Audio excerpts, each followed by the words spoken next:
We live in a time in society right now where I think that emotions are at the forefront of the conversation. So many of us struggle with emotions. So many of us don't know how to name emotions, but predominantly this one emotion keeps coming up more and more in the social structures of the society that we're in, and that's anger. Bronwyn, you are expert at anger. You know it better than probably most, and you've been able to build a career in helping people expose and diagnose anger to be both a tool and a cathartic healing journey for them in their discovery of that emotion. With that said, why should anyone listen to today's show? Wow. Yeah, what a question. So I actually became a therapist because, this is a second career for me. I was desperately in need of a good therapist. And when I say good, I mean like a good enough. And I couldn't find that. And I remember sitting in one of the many therapist offices on their couch, thinking to myself, Bronwyn, you are hardly functional right now, but I still think you would make a better therapist than this person. And so that was part of my healing journey from that particular depressive episode that was very, very severe, is going back to school, getting another master's degree, getting my 3,000 hours and becoming a licensed therapist. But looking back now at all of that, at that depressive episode and the subsequent one after that, that even lasted longer, all of it, I see that the common denominator was suppressed, or what I call disassociated anger. And I started connecting those dots actually as a therapist, seeing in my clients their depression and anxiety. And I see a lot more anxiety than depression in general, their mania, their psychosis. And now I'm even realizing all these somatic symptoms like insomnia, like GI issues, like migraines, like, chronic pain in their bodies, vertigo, so many somatic symptoms, all are disassociated anger. And so I like to say that anger, it's invisible like other emotions, but it doesn't mean it's less real. I believe it's as real as the laptop I am talking to you on right now, Michael. And it doesn't just evaporate when the thing happens that causes the anger. It actually lives in our bodies. And I believe it stagnates in our bodies and it makes us sick. Thus, the mental illness and the somatic symptoms. Can you define dissociated anger for us? Yeah. So we dissociate when we don't want to acknowledge the anger, when we don't feel maybe like we're entitled to feel angry because maybe we grew up learning like, don't be angry. That's bad. Right. Or we saw a parent where their anger was just always violent or verbally violent. And so we maybe told ourselves, don't be angry. That's bad. That's dangerous. But we learned in some way to have a dysfunctional relationship with our anger. And, we all have anger. So I don't like the term angry person because I think that's like saying breathing person. We all have anger. So there's no such thing as an angry person, just like there's no such thing as a breathing person. We're all humans. We all have anger. But what matters is our relationship to our anger. And if we have a dysfunctional relationship because we associate it with being ashamed, like a shameful thing, or being abandoned, a lot of us have learned not to be angry because when maybe we went through the terrible twos and we started saying no and having boundaries with our parent, we got the silent treatment. And so we still to this day associate any of our own assertiveness, our own anger with abandonment. So it could be completely unconscious, but it's there. And so we have learned to historically dissociate from that anger. So it just means we're not naming it. We're not acknowledging it. We're neglecting it. Yeah. And I feel like that feels so commonplace, right? Because and then you have this interesting juxtaposition in this dichotomy where it's like, especially for girls, I'll speak from third party because I'm not a woman, but what I've observed and what I've seen is young women and girls growing up, they're shown that anger is this really gross, dark emotion that is about, hey, if you're angry, you're not being ladylike. And then growing up boys, like we're told, use anger, be angry, leverage it. And then when you use it, you're a powerful man. And then there's this further dissociation between anger and power, where I see a lot of, and I was this way as well when I was young because I was so hurt. Like I used my anger, which led to violence, which I thought was power, which is exactly the opposite because it's actually really weak. Right. One of the things I spend a lot of time talking with in regard to my clients is control your emotions, control your life. But when you're shown from the youngest age that there's no space for your emotions to even exist, you don't even get the place to acknowledge them to start with, right? Which is what you're talking about in this dissociation. Talk me through kind of like the timelines. Like if I were to want to pinpoint why someone maybe is angry today, has major anger issues, has these dissociative experiences, the GIs, the headaches, all of the things that we're talking about here, let's talk about how that's ingrained from childhood, what that looks like, and what some people might have been exposed to. Yeah, from intimacy, or from infancy. I was going to say from intimacy, that too. Totally. Yeah, so pretty much from the time we're born. So I agree with you that there are different standards for different genders, where little girls are taught not to be angry. And so some of my clients who are women, they cry and I'll say, are those sad tears or are those angry tears? And they're like, oh, those are angry tears. I'm like, okay, so you were allowed to have angry tears because that wasn't too threatening to the parent, right? And then little boys weren't allowed to have tears at all. No sadness, no, their vulnerability wasn't tolerated. And so all they could have was anger. And so there's this, dichotomy, this discrepancy there. And so I think we bring that right into our adult lives. But also, again, like if we had a parent whose ego strength wasn't so great, which most of us did, unfortunately, and they did threaten abandonment when we showed anger, then, or, shame us when we showed anger or whatever, those are what I call imprints in our little brains that create a template that we carry with us unconsciously the rest of our lives until we become consciously aware of that template and we unlearn it. We have to consciously unlearn it. But you said your phrase is control your emotions or control your feelings, control your life. I want to talk about that a little because that word control, I think I have a little bit of a hard time with. I think I know what you're saying with it, but in general, we use the word control. When I think of someone saying control your emotions, I think don't show any emotion, right? Like just keep it all inside. So I wouldn't use the word control. I would say maybe master your emotions. And when we name our emotions, when we are aware of them, when we give them names and when we speak them out, like, hey, Michael, I'm feeling kind of frustrated. We said we were going to meet at 9 and it's 9:20. What's up? So when I'm naming it, I am mastering that emotion. That's how we master our feelings, is we name them and we give them words. If we don't name them, if we don't give them words, those emotions master us.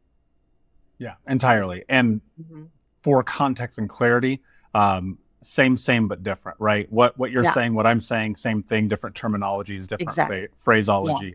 But ultimately that came from a place where one day, and this was in my personal journey, I realized like my emotions were running amok. Like I was because I went from this person of zero emotional capacity, other than violence, which I thought was an emotion, which obviously I've come to find is not, right? And I mean, physical violence, emotional violence, mental violence, like it was very, very dark for a long time. In fact, I'd learned to shut off, right? Because for 15 years, I didn't cry. I didn't cry when my 3 childhood best friends got murdered. I didn't cry when my grandmother died. I didn't cry when my mother died. I didn't cry when there were breakups. I didn't cry ever because I was so shut off. Then I opened the release valve through the coaching, the therapy, the personal work, the journaling, the meditation, the yoga, all of the things. And then suddenly my emotions were like this fire hose that were just spraying everything and everyone at all times. And so it's interesting because there's this pendulum swing. And I think to get to normality and baseline, the reason I use the word control is because it's about being mindful of it, right? Yeah. When I learned about the 90-second rule, like that changed my life forever because I was like, oh, I don't have to be this emotion all the time. And I can sit in baseline recognizing that there's this dissipation over time. I want to go a little bit deeper into something here because we were Yeah. talking about what it's like in childhood, because I really want to sit in this space just a moment longer. It was a question that I had. I found that causation and correlation for me as an analytical person, probably more so than I care to be at times, has led to this place where if I can have a foundational understanding and a framework of looking at why something actually takes place in my life, then that gives me the power to actually move through it and create a Yeah. game plan to be able to overcome it or to heal it or to grow it or whatever the thing is, right? Yeah. One of the reasons that I'm going to say what I say is because I know that I'm not the only person who has experienced this. Obviously, we're a podcast about childhood trauma. Growing up, one of the turns of phrase that I heard more than anything that I believe is actually the cornerstone to me shutting off emotionally, that I think a lot of people go through, is if you don't stop crying, I'll give you something to cry about. Mhm. I see kind of the reaction on your face here. If you're listening, you're not noticing. What comes up for you in that and this pathway to anger? Yeah, I am having a reaction to that. I know many people have heard that. That just, yeah, I'm feeling just disgusted. Maybe I'll start with what that parent or what that caregiver is saying in that moment. What they're saying is what they're not saying, but what they're saying is your vulnerability is too evocative for me to tolerate because I am so shut off to all my vulnerable emotions. I cannot handle yours, A. B, the fact that you're crying, I see exclusively as a reflection of me failing you in some way, and I refuse to acknowledge that. And so you better smile and look happy so I can feel better about me. So that's a narcissistic component there. Yeah, so those are really the two things that they're saying in that moment. And what they're not doing is what they need to be doing is saying, wow, you're you. You're not me. This is not a reflection of me failing you. This is a reflection of you being hurt.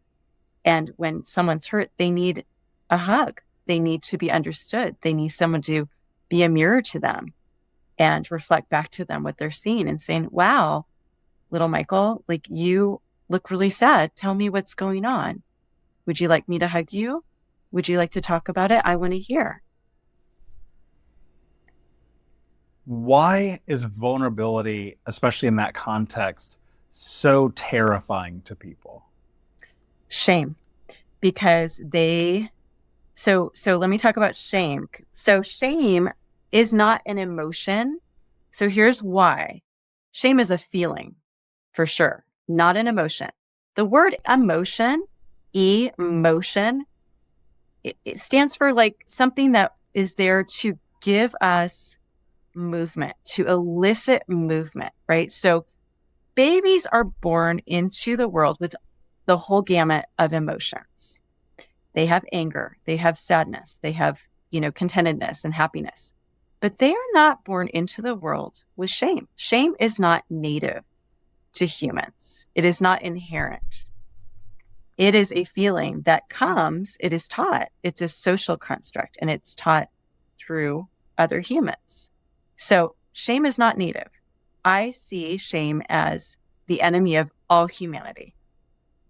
We think our enemy is other humans, and that can be true, but it's really the shame in those other humans that's taken over them and made them less human, because that's what shame does. It strips us of our humanity. It doesn't tolerate humanity because we aren't allowed to be human. We're not allowed to make mistakes and learn from them when we have shame. We can't hear someone saying to us, hey, Bronwyn, when you said that the other day, it kind of like didn't sit well with me. Can we talk about it? When I have shame, I can't hear that. it's a liar. It distorts what I hear. And it says, hey, Bronwyn, you suck. You suck really bad. And so I can't hear someone giving me true, genuine, constructive feedback. All I hear is, you suck so bad. I go to a place of all bad. And so I just defend. That's all I can do, because I can't tolerate this distortion that I'm hearing. Shame lies to us and tells us, you're not good. You're inherently flawed and inherently defective. It distorts everything and it lies. And so when we have shame, it tells us we can't be vulnerable, that our true core self is shameful, is inherently bad. And so don't ever show that to anyone ever again. So it does all these things, and it makes us so we're not really human anymore. We kind of become monsters, actually. Yeah. And it's funny, I was actually just about to say, often shame is masked by anger because it's such a powerful defensive mechanism to be avoidant of that moment of feeling that emotion that doesn't serve you at the highest capacity, by the way. If you look at it in resonance machines, shame is the lowest vibrating frequency measurable by man, right? And if you look at it and you understand, it's really funny and apropos to the frequency my life is in right now from a coaching perspective. Shame has been coming up with almost every person I'm working with right now. And I think it's really interesting that it's this it's this thing that takes from you until you recognize that it shouldn't. Because it's about getting to this place where you can be okay with who you are as a human being. I carried so much shame for years, masked it with anger and being this big, strong, tough guy. And, it's for me, being 6'4", 220, covered in tattoos, people walk past me on the streets and they like clutch their purses. And I'm like, yeah, maybe in a past life, I might've done that. But in this life, like we're good here. But I used to feel shame even just about being a human walking down the street. Like, why do they judge me? Why do they look at me like this? What is the thing? And then you insert all this other shame around the abuse that we suffer. And some people, and there's a lot of people who listen to this show because I kind of lead first with my stories. My mother cutting my finger off, being homeless as a child, a lot of the really intense chaos I went through. And what's really interesting is I don't feel shame about any of those experiences today. Once upon a time, I was almost haunted by it. It was this thing that felt like a shadow living above me at all times, where it was like, no matter what I do, this feeling of enoughness, of feeling proud, of love, of confidence, of self-esteem, it cannot rise to the surface because this shame, which, by the way, most of it had absolutely nothing to do with me, as shame generally does, seemed to sit on top of me. Yes. So what I'm curious about here is, how do we dislodge this? How do we look at this shame and actually acknowledge it, understand that it's not about us, and then actually, for me, I've learned to leverage it as a tool to move forward in life. I don't know that will hold true for everyone, but what do you actually do with it? Yeah, I think I'm a big proponent of dislodging it. So on my podcast, I have actually one whole episode where I lead listeners in an exercise. It's actually called Dislodging Shame. In an exercise so they can do it for themselves. But I'll tell you what I do and what I myself, how I learned this. I was actually going for a run one day about 4 years ago, and I was at a stoplight, and I was unconsciously just processing so much of what I was learning as a therapist through my clients, and so I was running, and I'm at a stoplight, and I close my eyes and I picture little 10-year-old Bronwyn sitting at the dining room table, and her father is just mocking her, which is what he did every single night starting at age 10. And I picture my adult self entering that memory, going over to little Bronwyn, looking at her in the eyes and saying, you know what, little Bronwyn, I don't blame you for feeling ashamed at him mocking you like he does every single night at the dinner table. But you know what? This is what we're going to do.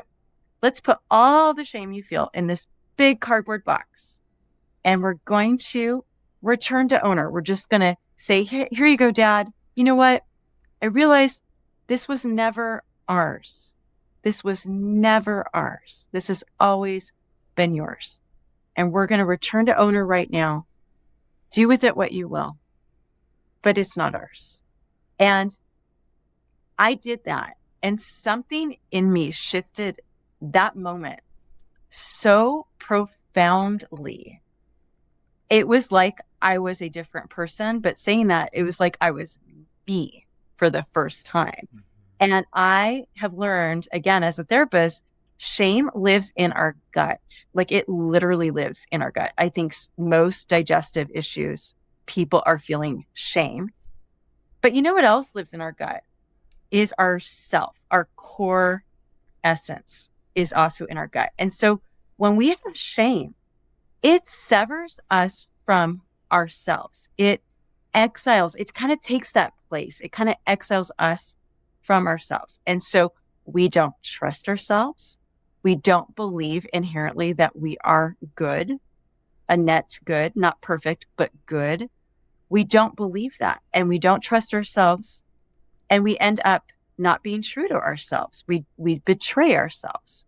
And here's the thing. Humans need to believe that they are good. They absolutely need to believe that. And if they don't derive that internally because there's shame, they will become enslaved and addicted to something outside of themselves that gives them the impression that they are good. So it could be how I look, my appearance, my sexuality, my ability to attract people. It could be my fame, my recognition, my money, my success. It could be all those things. And those give me back that reflection, that mirror that say, you are good. But they never satisfy because I know truly that's not really me. That's not my core. And so as good as it might feel for 5 minutes to get an accolade, to get recognition, to have someone be attracted to me, it only lasts for a very short window because I know intuitively that's not really me that person is recognizing or finding attractive. It's not really me. And so we also are easily manipulated by people who will give us that reflection of our goodness in order to get something from us, to derive something. And we end up betraying ourselves. And then that begets more shame. And so we just are exiled from ourselves. And so when I was able to expel that shame from me, and I had to do a few more exercises in regards to my mother when I was younger in life.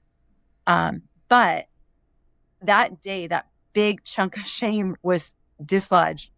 And it was like I was able to finally connect to me and finally start trusting me. And, you know, after that happened, like maybe 6 months, someone I knew actually tried to gaslight me. They actually like devalued me and they gave a whole list of things. And I sat there, and in the past, I would have taken it all in. I would have been like, oh my God, it's true. I'm horrible. But I was able, it was like I had this objectivity just sitting there. And I was like, the whole time I just had a smirk on my face. And I was able the entire time to go, oh, I see what you're doing. You're trying to shame me because you want me to believe all this. But the truth is, we both know this actually isn't true. And we both know what you're doing right now. And I had never had that objectivity in my life. So it was like I was shame proof in that moment.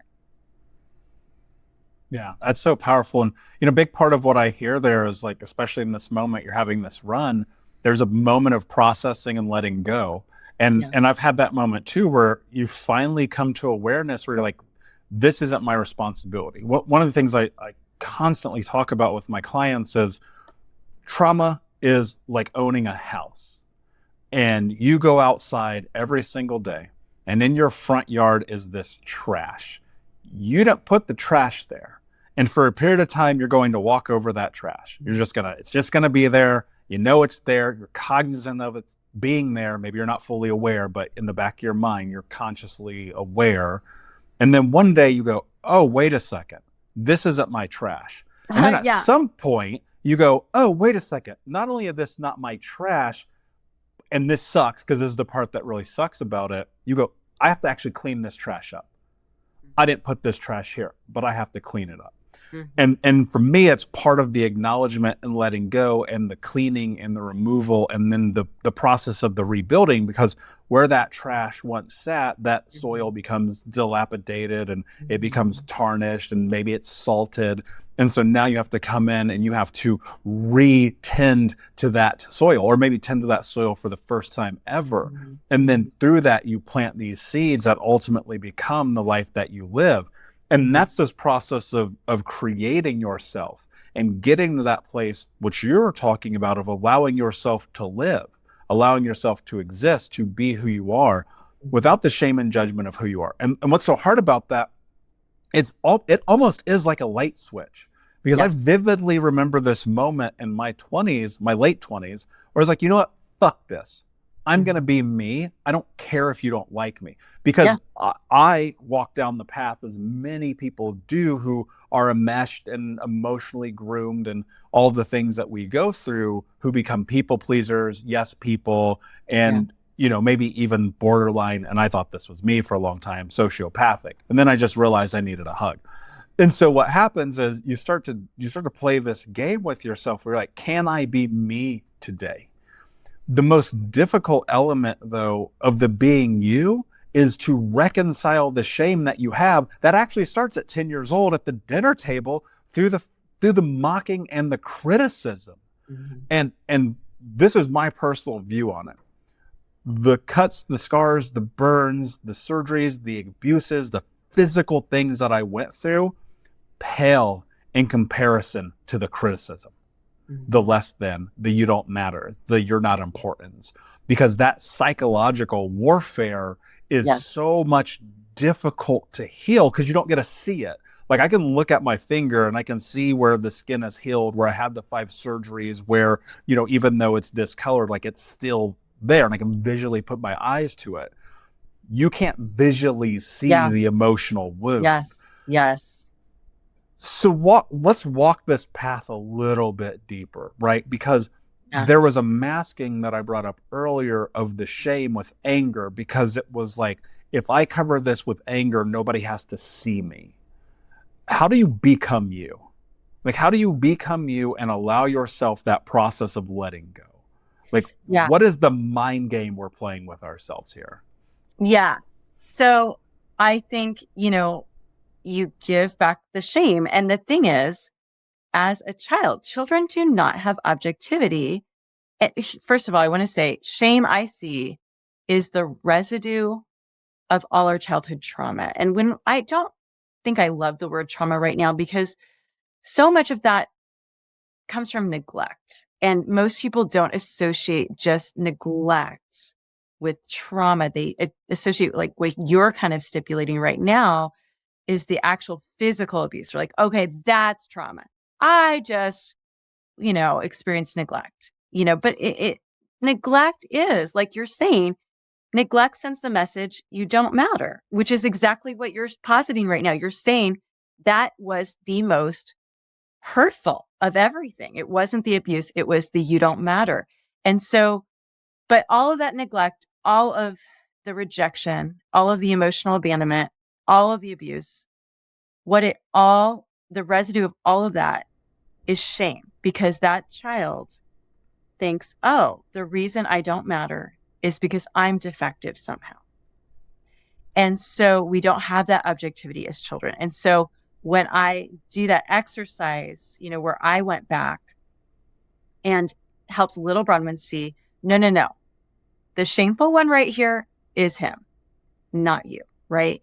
And we can do that for ourselves. And that's how we integrate with our inner child, is we do that. So so on my podcast, I walk listeners through what I call an integration exercise, where, whatever our trigger is in the present, triggers are great for leading us back to those early imprinting memories. So for me, I'll give you an example. So a big trigger for me has always been when I'm talking to my husband and he looks away while we're talking, where he doesn't maintain eye contact. And I know that's my trigger. So let's say that happens. Let's say like an hour later, I'm able to reflect on it and process it. And I just sit there and I close my eyes and I imagine he's doing it right now. And and I just let myself feel what I feel in my body. So again, I'm probably going to feel shame in my gut, but I might feel something else. But whatever I feel, I focus on that sensation.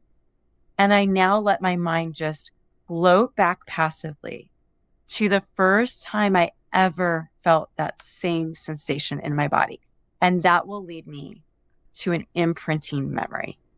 So for me, mine is when I was very young, like 3 years old, and my mom just never made eye contact with me. She never showed any concern. She never looked at me. She never listened to me, just like very severe neglect.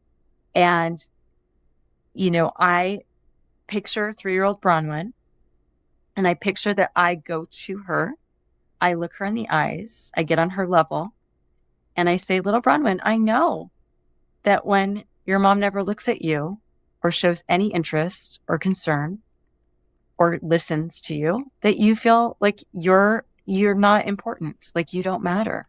That makes complete sense. And I see why you feel that. But I'm here now, and I want you to see what I see. And I need you to know that the reason that she is neglecting you so chronically is not a reflection of you, little Bronwyn. It is 100% a reflection of her. It is a 0% a little Bronwyn problem, and it is 100% a mom problem.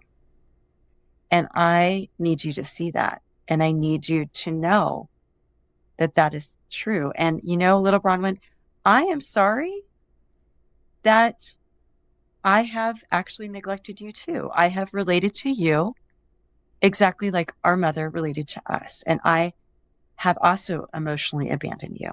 I didn't realize how much you needed to be seen by me. I didn't realize how powerful I am to give that to you. I had no idea. But I'm waking up to it now, and my eyes are opening. And I need to let you know, little Bronwyn, I do see you. And you do matter to me. And your feelings are really important to me because they're valid. They're there for a very good reason. They're there to give us wisdom. And I am happy to meet your needs. That is a delight to me. You're not a burden to me, but a delight. And I am going to attune to you now, as long as it takes in order to win back your trust in me. And I am here for good. I will not ever abandon you again, because you belong to me. And I am so pleased with you. I see you. I see the good, bad, and the ugly. But in my eyes, I see a net good. And I'm here with you to feel all of those feelings together. You won't have to feel them alone in isolation anymore. I'm going to share them with you. We're going to feel them together. And we're going to let our feelings tell us what we need. And we're going to be true to ourselves. And we're going to trust ourselves, because we're not alone anymore. And so then I imagine that I take little Bronwyn by the hand, and I walk her right out that front door of that house. And I look at her, and I close it firmly behind me. And I look at her, and I say, look, little Bronwyn, we're out here now in the sunlight where everything is clear. And we have each other now, and it's a new day for us.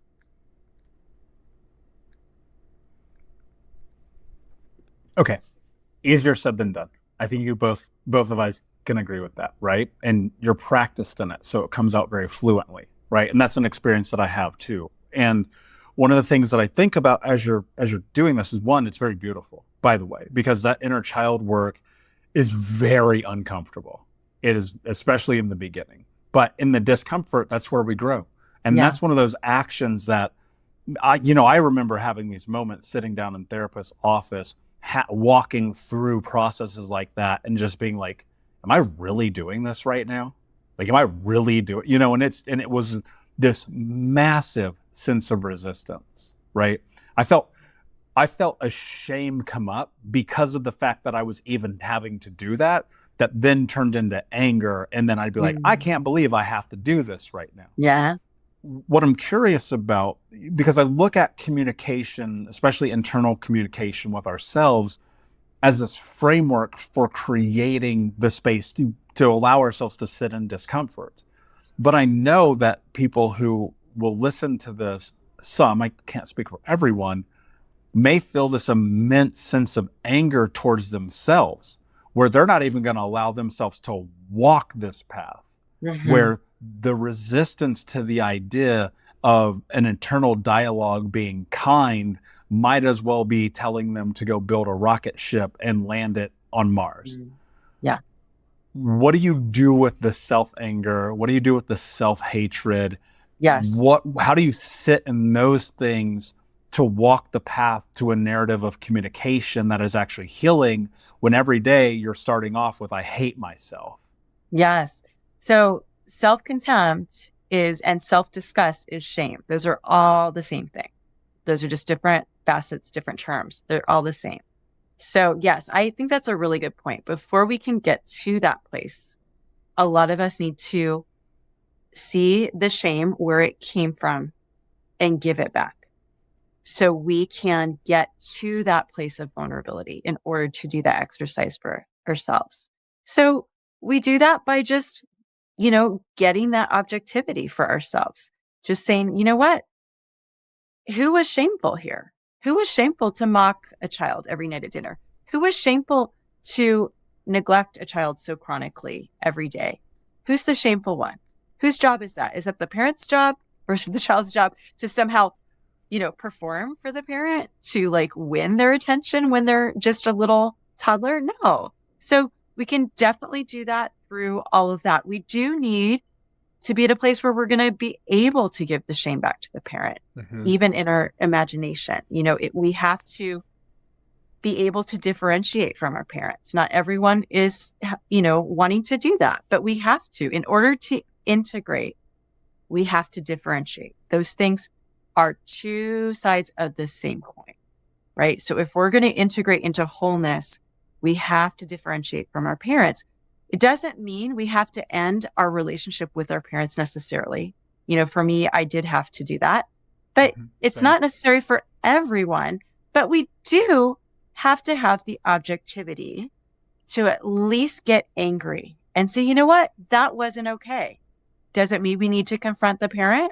Not necessarily, because sometimes that would just be counterproductive entirely.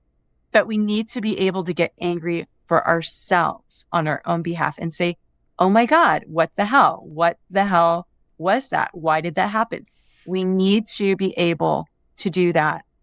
That's where anger is key, because we cannot differentiate without the anger. And one of the things that I have my clients do, I'm like, write the most angry and pissed off letter you could ever imagine writing to your parents. Lay out every detail, every time they hurt you, every time they harmed you, every time you felt neglected, unsupported, every time you've been pissed off, every time you were like, I needed the thing and you weren't there. And then I don't know what you do with it. That is up to you. Sometimes you send it to them, sometimes you burn it, but at least you get that emotion out. And I have found that that's been a very, very practical tool for people. One of the things, because I want to go deeper just for a second, because what I see the path, right? Because we're talking about these frameworks. So I see the path where it's like, okay, the thing that we need to do is create this differentiation, okay? In order to do that, we have to create this acknowledgement, and we have to give ourselves really this permission to be biased into objectivity and be like, what is true? What is not true? Yes. However, what I often see is this wall in front of even objectivity. And that wall tends to be, I have been enmeshed and groomed and belittled and criticized to the point where objectivity doesn't even exist, because I have been brainwashed to believe that I am what my parents told me. That's right. That wall fills more often than not in front of the opportunity to actually create the change. And I know you've probably seen this too with all the amazing people that you've helped in their journey. How do we get rid of this wall? The wall that is like, I want to come to therapy and have this conversation. I want to go to coaching and be able to write this letter. I want to do these things, but this wall is so intense. I have nothing but the belief that I am what my parents told me. How do we get that wall out of the equation? Well, let me kind of help you see what I think that wall entails, what it really is. That wall is denial. Like when you say wall, that's denial. And why it's there, Michael, because like you and I don't have any denial about our parents, but a lot of people do. And so it's hard to relate to that. It's there likely because that adult child is still addicted to winning the parents' approval. Yes. And as long as that is still happening, they will be enmeshed and that wall will be there. So it's like lie and deceit begets more lies and deceit, if that makes sense. So yes, so they need to see the futility that they are literally knocking their head against a wall, that they are still addicted to finally proving themselves by winning the parents' approval. They need to see, oh, this is futile. This is a no-go. If it hasn't happened after, 30 years, it's probably not going to happen now, right? And they need to just, I just did my most recent podcast. It's called Wisdom is Knowing When to Give Up. Mm-hmm.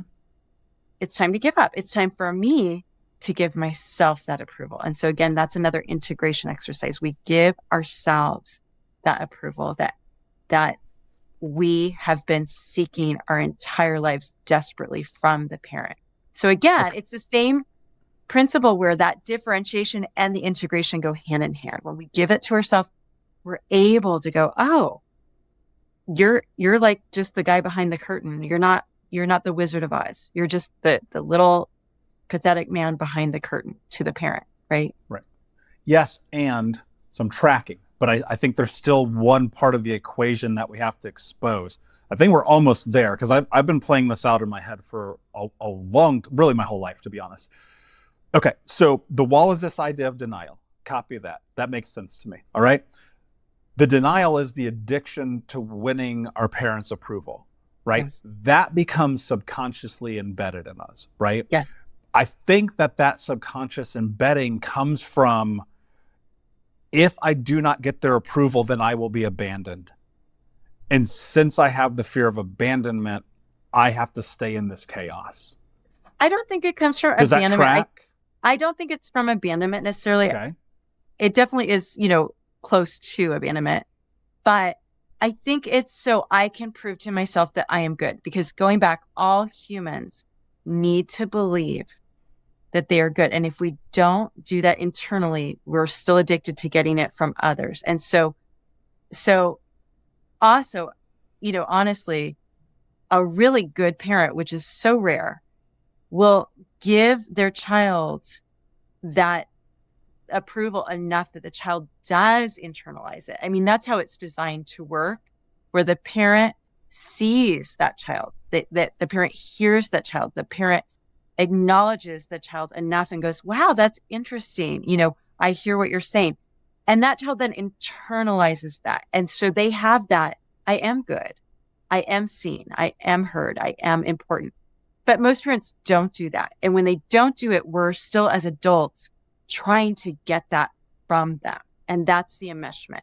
But Mm-hmm. when we can pause and go, oh, I can do that for me. That's when we're free. That's when that wall can come crumbling down. We have nothing left to lose. And that's what, there, you hit it. Because that's the part where it's like the freedom only comes from the moment that you recognize that you're a sovereign being. Yes. That's the part people get lost in. Yes. Because the fear of the idea of abandonment, neglect, continuation of abuse, like it doesn't go away until you give yourself permission to walk away from it. It's like being within a cage that has a door on it. Yeah. And you sit in that cage for 45 years, but it never occurs to you just to turn the handle and you can walk out because there's no lock. Exactly. And I think that's what it really becomes. Yeah. Is you're standing in front of it and you're like, wait a second, I can actually let go of this and I can walk out. Yeah. The thing that's interesting to me though is when the anger comes up and you fight yourself against the reality that you've been brainwashed.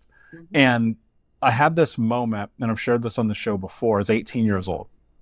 Again, I'm 6'4", 220. I was even more fit when I was 18 because I played 4 varsity sports and I was doing whatever I was doing. My mom was about 5'7", 5'8", raging alcoholic, manic depressive, suicidal, schizophrenic, married 6, 7 times. She would just disappear, super violent. And I never touched my mom one time.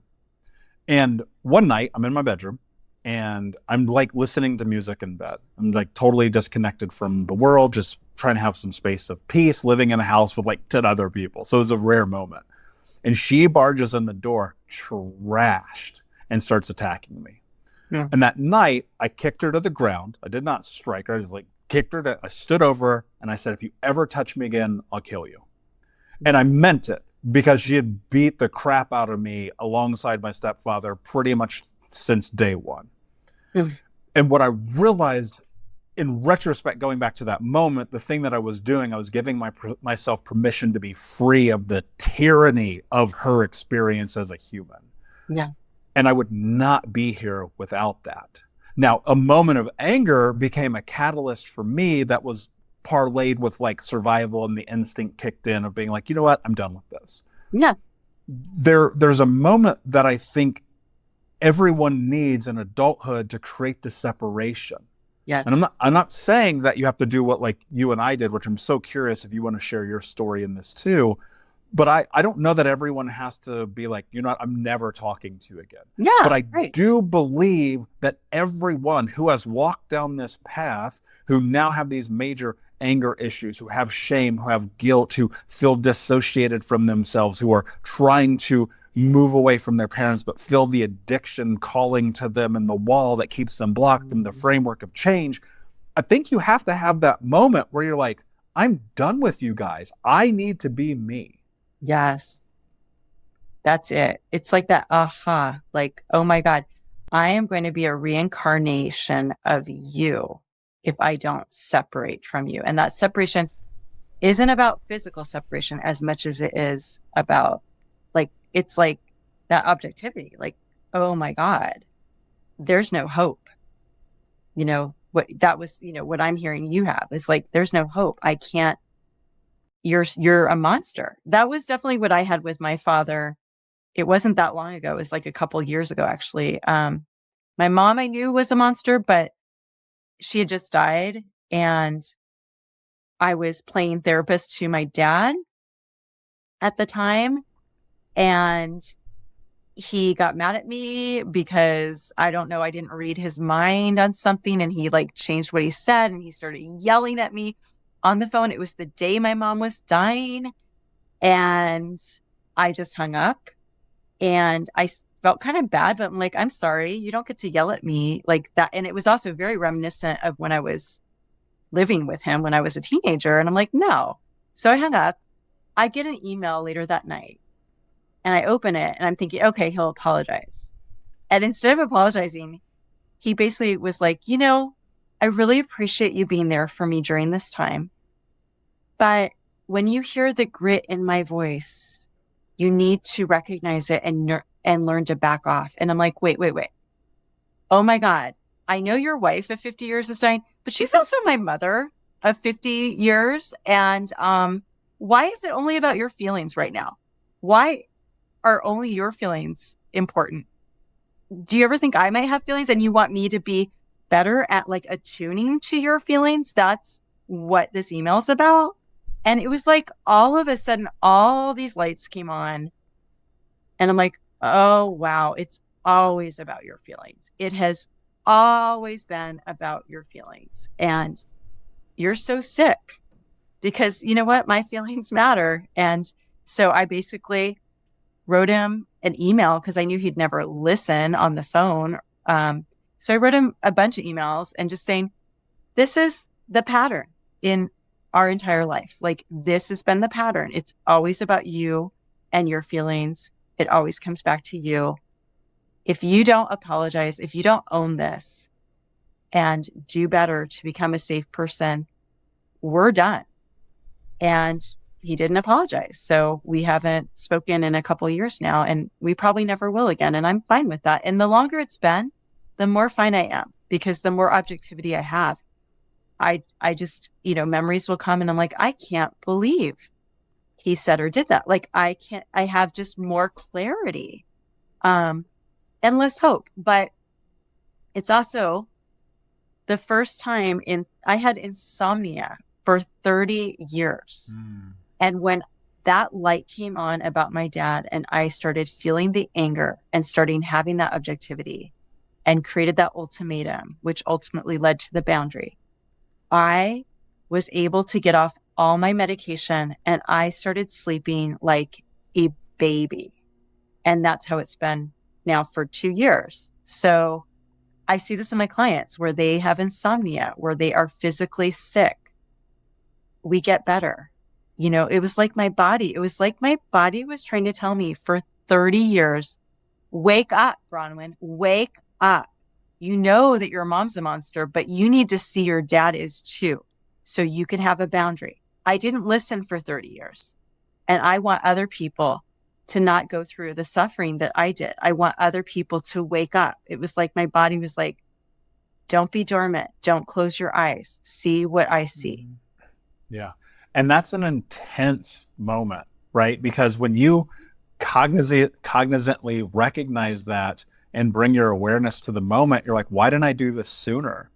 And it's so difficult because of all this conversation and that anger that gets held in our bodies. For me, what it turned into, because here's the reality, and I say this on the show all the time. You know more about me in 50 minutes than people who knew me for 27 years, right? People who knew me. I lived with my best friends for almost a decade. They knew nothing about me. My girlfriend, we were in a relationship for 7 years, knew nothing about me. And one day I realized, as I'm having 5 panic attacks a day, it was crippling. It ruined my business, ruined my health, ruined my relationship. Like 26 to 30 were the 4 hardest years of my entire life, because it was like every single day I'm getting, my own body is attacking me. And it was because I held on to everything. It just sat there constantly. And like, it would come to the surface. I could feel the words like want to come out of my mouth sometimes and be like, oh my God, I was abused. I was molested. All these things happened to me, blah, blah, blah. And it was like, I could just never get it out. And what was wild is, as I started really diving into the work and sharing, it lost its power over me. Yes. And now I'll be 40 shortly. Since I was 30, I've had 1, maybe 2 panic attacks, right? In a decade. And they've almost completely dissipated.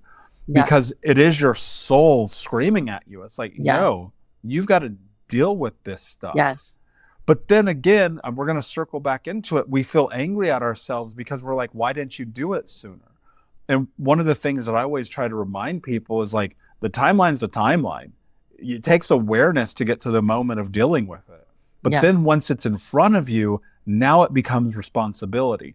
One of my beefs, and we're going to go here because we have a bit of time, is that I have found I'm going to get so much trouble for this. I already know.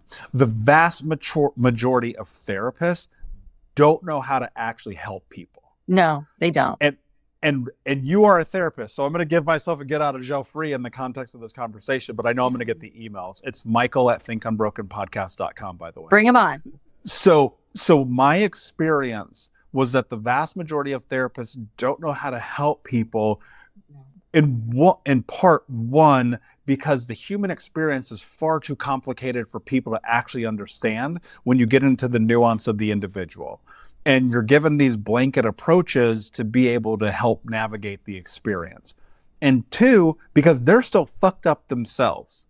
And it's 2. It's 2 more than anything. Well, let's go into it, right? Because I know that you have this moment where you're sitting in therapy and you're like, I could do this better.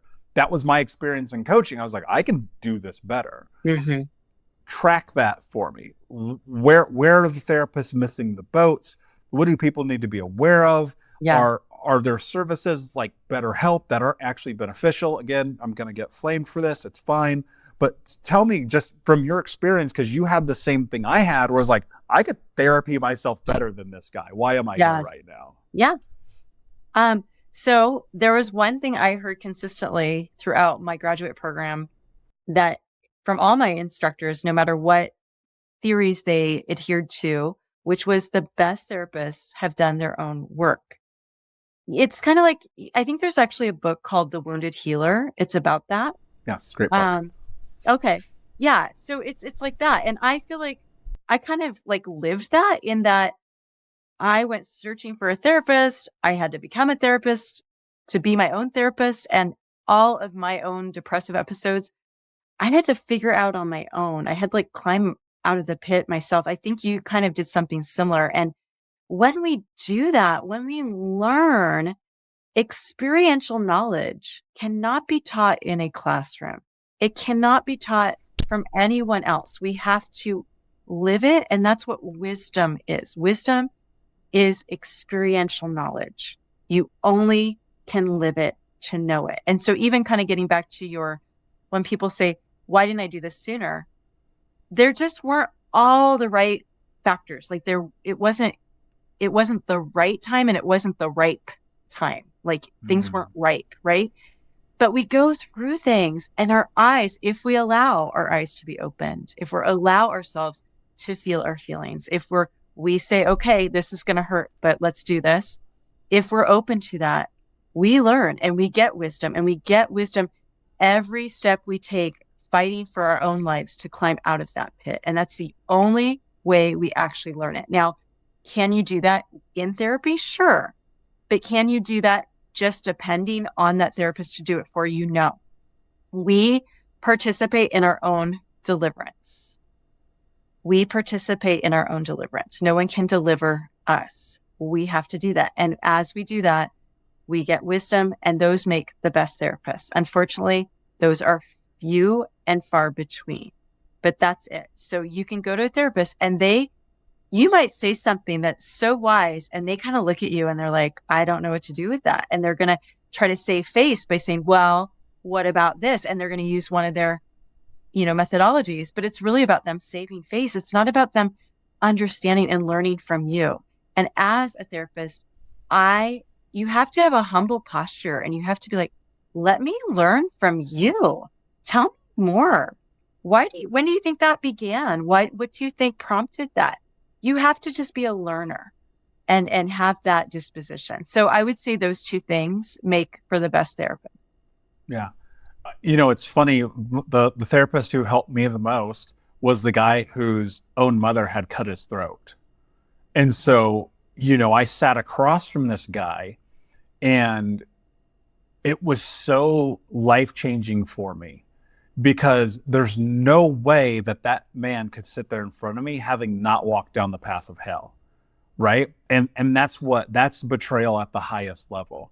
The mutilation from your own parent, the same thing that I experience. And I think that when I see the clients that come in to work with me through coaching, while we do two very different things, they're apropos to each other, they're parallel. And I think in my personal experience, I think you need both. Like, I really do think there's a tremendous amount of benefit in having, this coaching side and this therapy side. And as I sat with him, one of the things that felt and rang so true was honesty. Because what it was, and what I experienced was, he's not trying to relate to me, air quotes. He relates to me. Yes. And that's the thing that I felt was missing. And it's not that I ever felt like some of the people that I attempted this healing journey with in therapy didn't have my best interest in mind. It's just, I'll never forget this. I went to a therapist 5 years ago, because my guy we had moved on, and we had done our work together, and I don't want to be in the same place forever. I felt like I was spinning my wheels. But something happened in my life, and I was like, actually, you know what? I need to deal with this. I wonder if someone else can give me a perspective that he didn't. And I go to this guy's office. We have our first session, and it's more of this intake, general formality thing. We're talking, and at the end of it, and I this is my God's honest truth. He says this to me. He goes, I don't think I can help you, but I'm willing to give you a try. And it was like, I'm good. No thanks. And I think one of the things that people have to actually leverage is the willingness to ask the potential person they're sitting across real questions about their life experience. And I feel like there is such an easy access to therapy and mental health wisdom that there's no way you're getting served at the highest level. Mm. And I'm wondering if you feel that to be true in consideration that basically it's like hop on an app, pay $20. And by the way, thank God it's there because I know that that's very beneficial. Sure. But are people getting served at the highest level when therapy has now become fast food? Yeah, that's a good point. I will say, I don't need to relate to what my clients have been through in that I went through the same or similar things. But if I am willing to sit and listen, I can identify with it. So a good therapist is just like a good friend, is just like a good parent empathy is when it's an act of the imagination. It's an imaginative exercise. Empathy is, I haven't been through what you're describing, but I'm going to leave my body right now. I'm going to build this invisible bridge to you. I'm going to imagine that I am in your body going through what you went through at that age in that scenario that you're describing. And I'm going to allow myself to be vulnerable and feel what now I'm feeling in my body. So I can relate to you. I don't have to have lived through anything similar in order to really relate to you. But if you don't know how to do that, it doesn't matter what you've been through, what you haven't been through. You're not going to be a good therapist. So you have to really cultivate that empathy. And that, again, takes a humility. It takes a willingness to be vulnerable and feel things that maybe, are going to be hard to feel. Yeah. And I think that's called being a human, and I think that, and I think that we can forget. I mean, even, in my own experience coaching thousands of people, even I have to bring myself back into that and being like, wait a second, even though we can sit in this analytical process and then carve the path and look at the roadblocks and the obstacles and here's the end goal in mind and all of the things, it's like there's still the human element to it where it's like, let's relate, let's connect, let's talk deeply about truth. And in that, hold the space where if you can expose shame and guilt and sit across from someone and talk about your anger and look up the way it's impacted your life and make a decision to take a different path and sit there within the context of an environment that allows for it, which I don't care what social media says, you're not allowed to be a human outside of the realm of very finely tuned containers, because generally speaking, it's frowned upon, even in light of what we are being spoon-fed online. And if you can do that and you can sit in these containers and have these difficult conversations, holy crap, will your life change. And so I want to say thank you for sitting in this container with me today. It's been a really beautiful and wonderful conversation. And I know that people are going to get a ton out of it. Where can people find you? Where can they learn more about you? Where can they connect with you if they want to walk down a path with you? Yeah. So my podcast is where I would channel everyone. So that is for people who will never be my clients directly. So they can do this for themselves. They can do these exercises, learn these things, apply it to themselves. And that is Angry at the Right Things. Do you guys have a website too? Or your social media? So I have a website. I'm on LinkedIn and Facebook and Instagram and YouTube. Yes. Okay, great. So guys, go to thinkunbrokenpodcast.com. Look up Bronwyn's episode. We're going to put that link and more in the show notes. Make sure you check it out. My last question for you, my friend. What does it mean to you to be unbroken? Yeah, to be unbroken means to learn to be true to yourself, that life is too short to betray ourselves and to give up on betraying ourselves, learning to trust ourselves. And there was a time in my life where I thought that sounded really selfish, but now I look at it as, when a tree flourishes, it creates habitat for thousands of little beneficial critters, insects and birds. When a tree flourishes, it creates shade and even fruit for humans. And so when we flourish, we actually make the whole world a better place. So we need to not see that as selfish, but trusting ourselves, being true to ourselves as benefiting the whole world. I could not agree more. And as the old adage goes, self-care is not selfish. So make sure that you take care of yourselves, take care of each other. Thank you for being here, Unbroken Nation. Thank you for listening. If you found value in today's conversation, please subscribe, follow us on YouTube. I'm at Michael Unbroken on Instagram. And until next time, my friend, be unbroken. I'll see you.